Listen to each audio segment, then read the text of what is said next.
start mo. Okay. Nakakambyo. Neutral muna. Neutral muna, nakakambyo. Yeah. Yun o. Tingnan mo.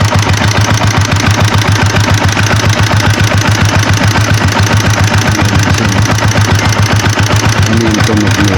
Sa ano siguro, no? Diyan mo lang. O talang langis. Ang barahan siguro yung ano. Daanan. Pansin ko lang dito mga padreng ha. Dapat yan tatalsik yung langis. Kaya siguro maingay itong makina nito dahil ito nababa na to, di ba? Walang langis oh. Kaya pala malagitik. Kumusta kayo mga padreng at welcome back na naman sa ating channel. Issue rin ba ng inyong motor yung ganito na walang langis na sumasampa dito sa kanyang rocker arm? At itong motor ni boss na overall na daw ito, posibleng yung mga gasket nito na kailangan siya ng triban o silicone. Na ito yung naging dahilan kung bakit ayaw sumampa ng langis. Napaka-importante mga padreng na dapat original yung bawat pyesa na kinakabit. Lalo na sa mga ganito na may water pump o mga FI motors. At pag ganito yung issue ng inyong motor, posibilidad na napakaingay nito. Na posibleng manira pa ng ibang parte ng pyesa ng motor o mapagastos ng sobrang napakalaki. Kaya naman kung ganito rin yung dinadanas ng inyong motor na nakalangan yung oil gallery dahil sa mga adhesive na kinabit para dito. Kaya naman sa video ito, step by step ituturo ko sa inyo para solusyonan yung ganitong problema ng inyong motor. Sniper 150, walang bumobombang oil doon sa ibabaw.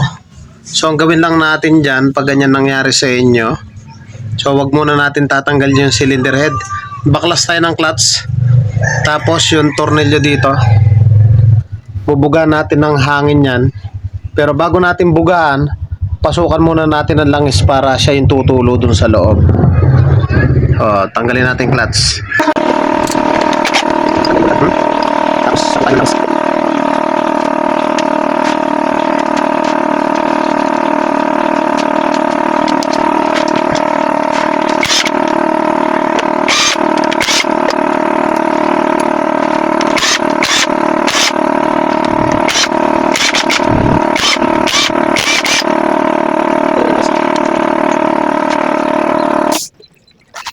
Lagyan natin dito.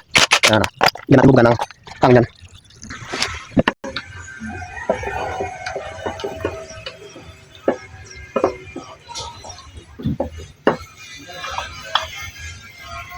Ngayon, tong cover, check natin yung oil seal. Yun ang oil seal. Buo naman yung oil seal. Buo naman yung kanyang oil seal.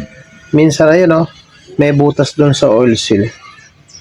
Buo naman yung oil seal niya.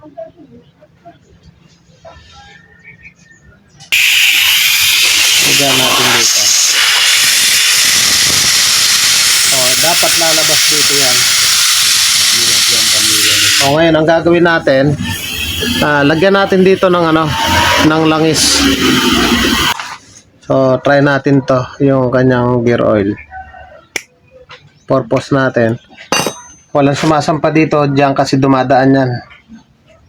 Ayan, pag ganyan. So may mga triban. Pasok natin. Ayan.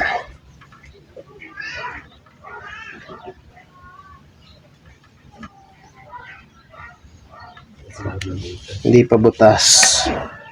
Kulang pa. Ayun, may butas na. Pasok natin. Ayun ma.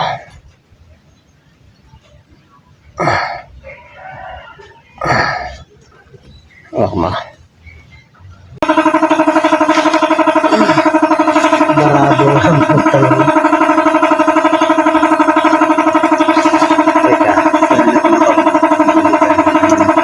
Dito na ba rin yan?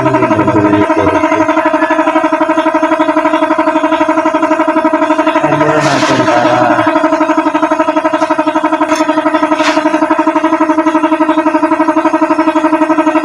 tagilid mo dun. Tagilid.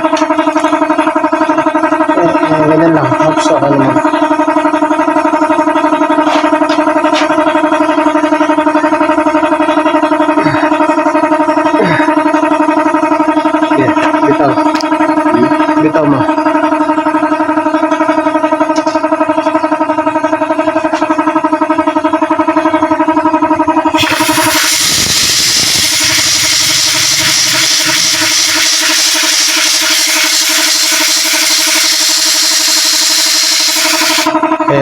medyo lumalabas na. Ayan o. Oh. Lalabas na, di ba? At ang gawin lang natin mga padre, gumamit tayo ng WD-40 para yung triban o silicone na ginamit. So mainit kasi ito, lulutuin yan para patuloy na lumambot at tuluyan ng dumalo yung langis mula dito sa clutch side papunta dun sa kanyang rocker arm. So ang gawin lang natin, ibabad lang natin sa WD-40. Pag nababad natin, sabay natin bugan uli ng hangin yan. Mga padre, kung nais yung magpagawa, tagbataan lamang po kayo. Pwede po kayo sumadya dito sa ating shop at dito lamang yan sa Pulo Hermosa, Bataan at tabing tulay lang po tayo mismo. Lalambot nga naman yung pandikit. Pakikuha mo nga yun.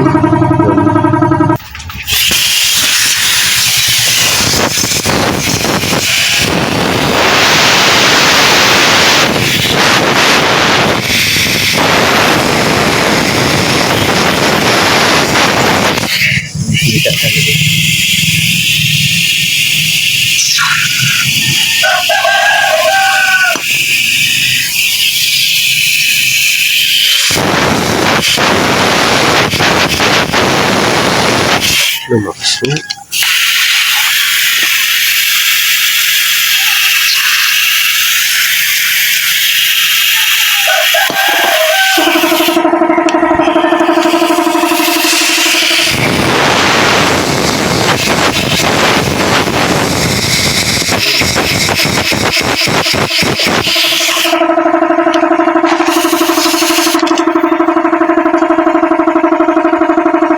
At sa pagkakataong yung mga padreng, pag binubuga natin ng compressor, lumalabas na dun sa parting clutch side yung oil niya. So, syempre, binabad ko pa rin para pulido at hindi mag-iwan ng ribaba para pag binuga natin, medyo durog na yung gasket. So, ganito lang ang naging pamamaraan natin para matanggal natin yung bara in case na hindi makuha dito. Automatic, magtatanggal tayo ng cylinder head. Lilinisin natin yung mga gasket o mga triban. Silicone na ikinabit dito sa kanyang motor, pero dito nasolusyonan pa natin. Nakita nyo naman dyan sa siwang na yan, lumalabas na yung oil kapag binubuga ng hangin. Siyempre, ang gawin lang natin mga padreng, pwede na natin takpan yan at salinan ng langis, tapos panda rin natin na nakabukas yung kanyang cylinder head cover. So siyempre, bago ko takpan yan, sinutan ko na muna ng gear oil, tapos bubugan uli ng hangin yan para walang naiwan na WD-40 dun sa kanyang oil gallery. So bubuga ng hangin, takpan yung clutch at i-check natin.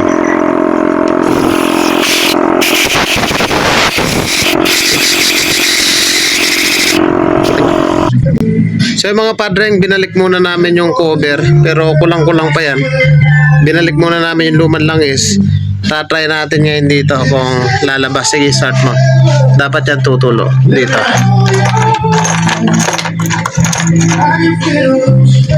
Okay, start.